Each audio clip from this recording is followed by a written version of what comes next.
Hello నమస్తే అండి. నేను మీ లక్ష్మీ చౌదరిని. వెల్కమ్ టు మిస్టీ మధురములు తెలుగు ఆడియో స్టోరీస్ ఛానల్ని సపోర్ట్ చేస్తున్న అందరికీ థ్యాంక్ యూ సో మచ్ యార్. బృందావనం పార్ట్ 60తో మేము ముందుకు వచ్చేసాను. కథలోకి వెళ్ళే ముందు మళ్ళీ రిక్వెస్ట్ చేస్తున్నాను యార్, లైక్స్ హైప్స్ మర్చిపోకండి యార్. చదువుతుంది 2K పైన, కానీ లైక్స్ వస్తుంది 200లో. ఎందుకని మిగతా వాళ్ళు కూడా ఇచ్చేయండి యార్. ఇక కథలోకి వెళ్దాం. అన్వేష్ పెళ్లి పనులు మొదలయ్యాయి. మొత్తం గ్యాంగ్ అంతా షాపింగ్కి ఒక రోజంతా గడిపేశారు. రవి గారు వేసిన డబ్బులతో హరిగారు రేఖ కలిసి ఈసారి షాపింగ్ చేసి సాంప్రదాయం ప్రకారం పెట్టాల్సిన బట్టలన్నీ కొన్నారు. రవి గారు అన్వేష్కి ఒక చైన్ కానీ బ్రాస్లెట్ కానీ తీసుకోమని చెప్పినా వాణి గారు వద్దు అని సున్నితంగా చెప్పేశారు. వాళ్ళకి ఉన్నవే వేసుకోవడం లేదు అన్నయ్య, మీరు పెట్టినా వాళ్ళు వేసుకోరు, మీరు పెట్టలేదు అని మేము ఎవ్వరం అనుకోము అని చెబుతారు. సరే అమ్మా, మీ ఇష్టం అని ఆయన అంటారు. అమృతకి హరిగారు గోల్డ్ తీసుకుంటారు. ఎందుకు అంటే మా అమ్మాయి అనుకుంటున్నా. ఏ కాదా అంటారు హరిగారు. ఇక అమృత ఏమీ మాట్లాడదు. మొత్తం షాపింగ్ పూర్తయ్యేసరికి మగవాళ్ళకి నీరసాలు వస్తాయి. స్నేహ కోపాన్ని పోగొట్టడానికి వరుణ్ చేసే ప్రయత్నాలు ఐషు కంట్లో పడ్డాయి. వీళ్ళ కథ కొంచెం తేడాగానే ఉంది. కన్నా చెప్పాడు అంటే 100% తేడానే.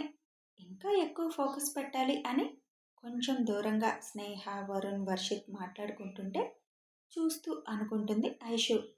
వదినా అని అన్వి కదపడంతో అప్పుడు ఆలోచన నుంచి బయటికి వస్తుంది ఐషు.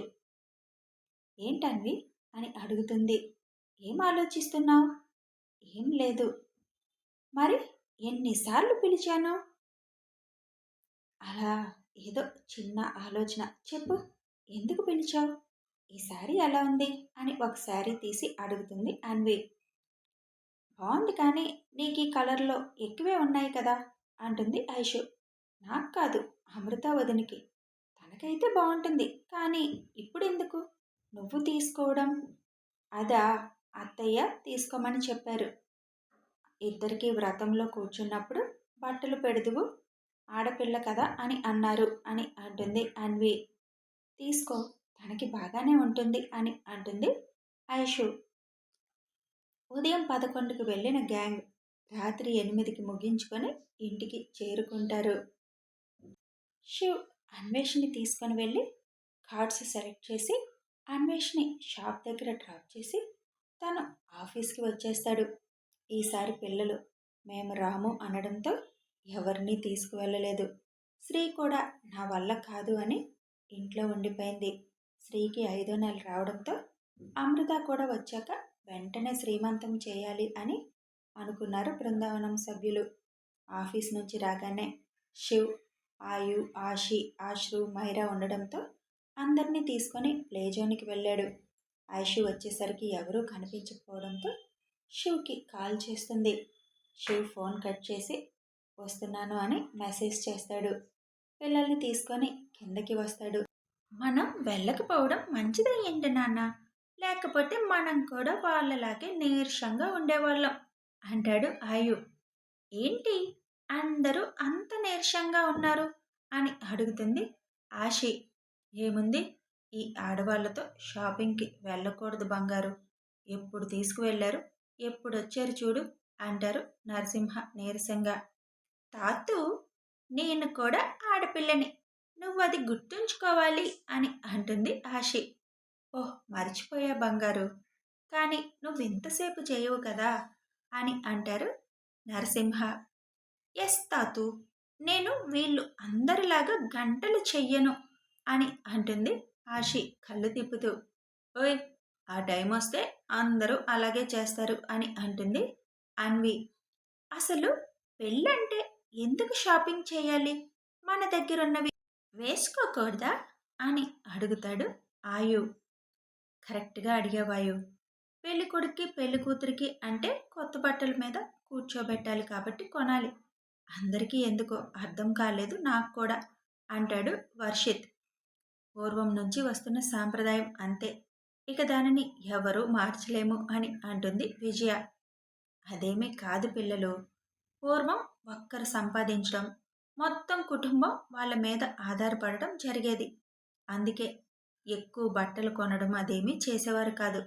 ఇలా పెళ్ళిళ్ళు లేదా పండగలు అప్పుడు మాత్రమే బట్టలు కొనేవారు. అదే కంటిన్యూ అయిపోతుంది ఇప్పుడు కూడా అని చెబుతారు రాజ్యం గారు.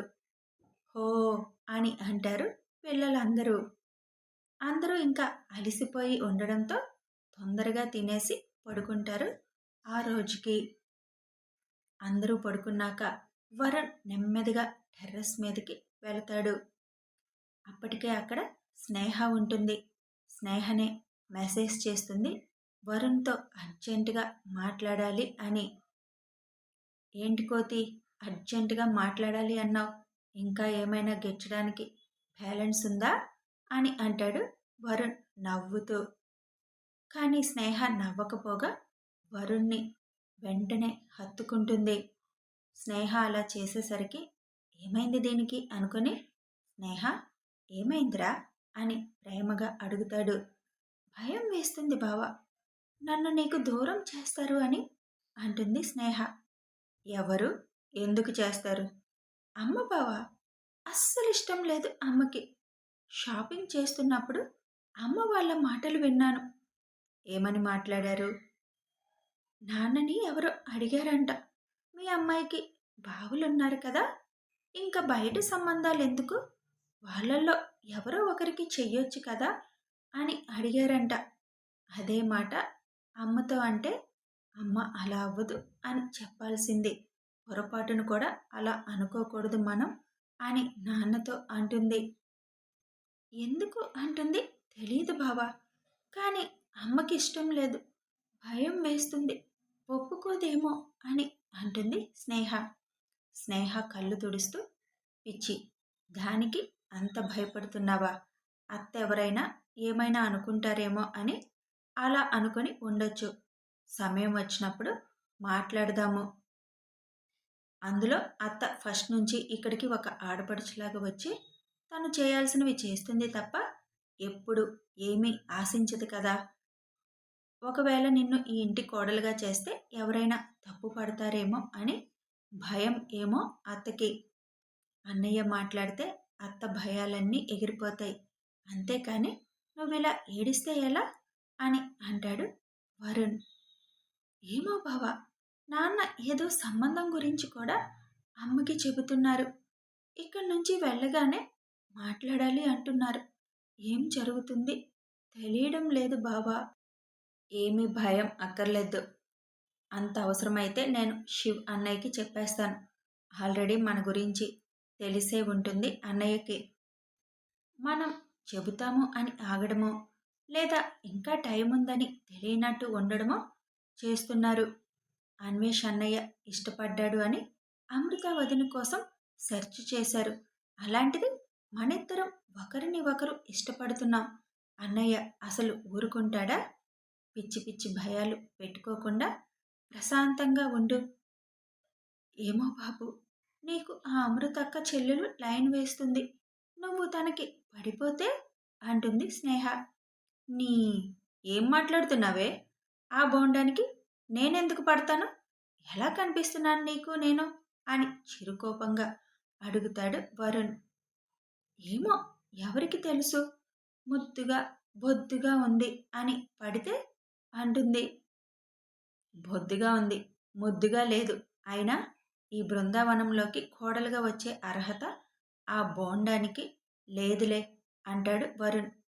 ఒకవేళ ఉంటే చేసుకునేవాడివి కదా. ఓయ్, మీ ఆడవాళ్ళకి ఏదో ఒకటి పట్టుకొని దానిని అడ్డదిడ్డంగా సాగదీయడం అలవాటు కదా. నీకెప్పుడో చెప్పాను, బృందావనం అబ్బాయిలు ఒక్కసారి ఒకరికి కమిట్ అయ్యారు అంటే ప్రాణం పోయేదాకా ఇంకా వాళ్ళతోనే. అనవసరంగా పిచ్చి ఆలోచనలు చేయకుండా పద పడుకొందువు అని అంటాడు వరుణ్. నువ్వు నన్ను ప్రేమించలేదు కదా, నేను నిన్ను ప్రేమించాను, అందుకే నా భయం, చంపుతా ఇంకోసారి భయం అన్నావంటే, వెళ్ళు వెళ్ళి పడుకో అని సీరియస్గా అంటాడు వరుణ్. అది కాదు బావా. పో అన్నానా అని అనగానే స్నేహ పరుగున అక్కడి నుంచి వెళ్ళిపోతుంది. అన్వేష్ అన్నయ్య పెళ్ళయ్యాక శివ అన్నయ్యతో మాట్లాడి అనురాధ అత్తతో మాట్లాడమని చెప్పాలి. సంబంధాలు చూస్తుంటే అది తట్టుకోలేదు. ఎన్నని నచ్చలేదు అని చెబుతుంది. అదే మాట్లాడి సెట్ చేసుకుంటే ఇక సంబంధాలు చూడరు. 2 ఏళ్ళు ఎవరి కెరీర్ వాళ్ళు బిల్డ్ చేసుకొని అప్పుడు పెళ్లి చేసుకోవచ్చు అని అనుకొని వరుణ్ కిందకి వస్తాడు. తర్వాత రోజు స్నేహ డ్రెస్సులు రెడీ చేయించడానికి బొటిక్ వెళ్ళడం కోసం రెడీ అయ్యింది. టిఫిన్ తిన్నాక వరుణ్ స్నేహను డ్రాప్ చేసి మొత్తం ఒకసారి చెక్ చేసి అది సేఫ్ ప్లేస్నా కాదా అని చూడు అని చెప్తాడు శివ్. అలాగే అన్నయ్య అని స్నేహని రమ్మని కారు తీయడానికి వెళ్తాడు వరుణ్. స్నేహ బాయ్ చెప్పేసి వెళ్తుంది. కారులో ఎక్కగానే ఫస్ట్ రాజు అన్నయ్య వాళ్ళ ఇంటికి వెళ్ళాలి అని అంటుంది. ఓకే అని వరుణ్ కార్ రాజు వాళ్ళ ఇంటి వైపు తిప్పుతాడు. స్నేహ అర్థం లేని భయాలు పెట్టుకొని అదే ఆలోచిస్తూ ఉండకుండా కొంచెం నాకు కూడా నీ చేత్తో ఒక డ్రెస్ డిజైన్ చేయొచ్చు కదా అని అడుగుతాడు వరుణ్.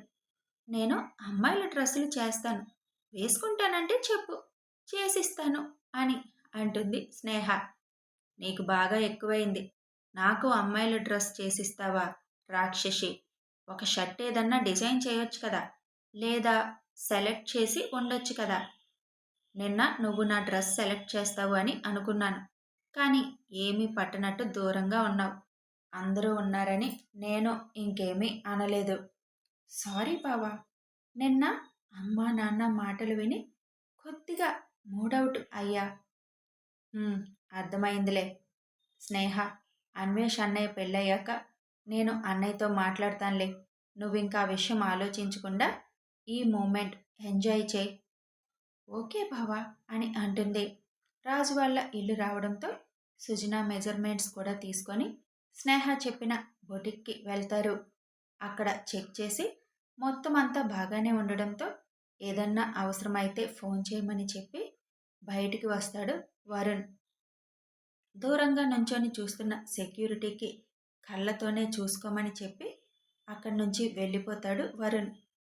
హాస్పిటల్లో ఉన్న అన్వేష్కి అమృతతో కాసేపు టైం స్పెండ్ చేయాలి అని అనిపిస్తుంది. వెంటనే ఐషు దగ్గరికి అన్వేష్ వస్తాడు. ఏంటి మరిది గారు ఇటొచ్చారు అని నవ్వుతూ అడుగుతుంది ఐషు. ఏం లేదు వదినా, అమృతని తీసుకొని బయటికి లంచ్కి వెళ్ళాలి అనుకుంటున్నాను. వెళ్ళు, దానికి నాకు చెప్పడం ఎందుకు అని అడుగుతుంది ఐషు. చెప్పాలి కదా వదిన, ఎక్కడికి వెళ్తున్నాను అని. అందుకే. నాకెందుకు అన్వేష్ చెప్పడం, వెళ్ళండి సరదాగా అని అంటుంది ఐషు. చెప్పకుండా వెళ్ళడం కరెక్ట్ కాదు కదా వదిన. ఎక్కడికి వెళ్ళింది మేము తెలియదు కదా మీకు, అందులో హాస్పిటల్ టైమింగ్స్ కదా అని నవ్వుతూ అంటాడు అన్వేష్. ఓకే అన్వేష్, నువ్వు వెళ్ళు, ఎంజాయ్ అని నవ్వుతూ చెప్పి నాకు సర్జరీ ఉంది వెళ్తాను అని ఐషు అక్కడి నుంచి వెళ్ళిపోతుంది. అన్వేష్ అమృత్కి మెసేజ్ చేస్తాడు, లంచ్కి బయటికి వెళ్దాం, 1 అవర్ పర్మిషన్ తీసుకో అని. ఆ మెసేజ్ చూసిన అమృత చచ్చాను, ఇప్పుడు ఏం చెప్పాలి, బావగారికి తెలిస్తే ఏమనుకుంటారు అనుకొని మేనేజర్ని పర్మిషన్ అడగాల వద్దా అని ఆలోచిస్తూ కూర్చుంది. అన్వేష్ శివ్కి మెసేజ్ చేస్తాడు, నీ మరదలు అడగడానికి కష్టపడుతుందేమో కానీ మధ్యాహ్నం 1 అవర్ పర్మిషన్ ఇవ్వన్నయ్య తనకి అని. శివ్ నవ్వుకుంటూ ఓకే అని రిప్లై ఇస్తాడు. కథ కొనసాగుతుంది. మరి అమృత అన్వేష్ పెళ్లి పనులు మొదలైపోయాయి. మరి రాగిని పద్మిని ఎలాంటి ప్లాన్స్ వేస్తున్నారు, పెళ్ళి సజావుగా సాగనిస్తారా లేదా తెలియాలి అంటే కథని ఫాలో అయిపోండి. సబ్స్క్రైబ్ చేసుకొని బెల్ ఐకాన్ నొక్కితే నోటిఫికేషన్స్ వస్తాయి. వీడియో నచ్చితే ఒక లైక్ చేయండి, షేర్ చేయండి, కామెంట్ రూపంలో మీ అభిప్రాయాలు తెలపండి. Thanks for watching.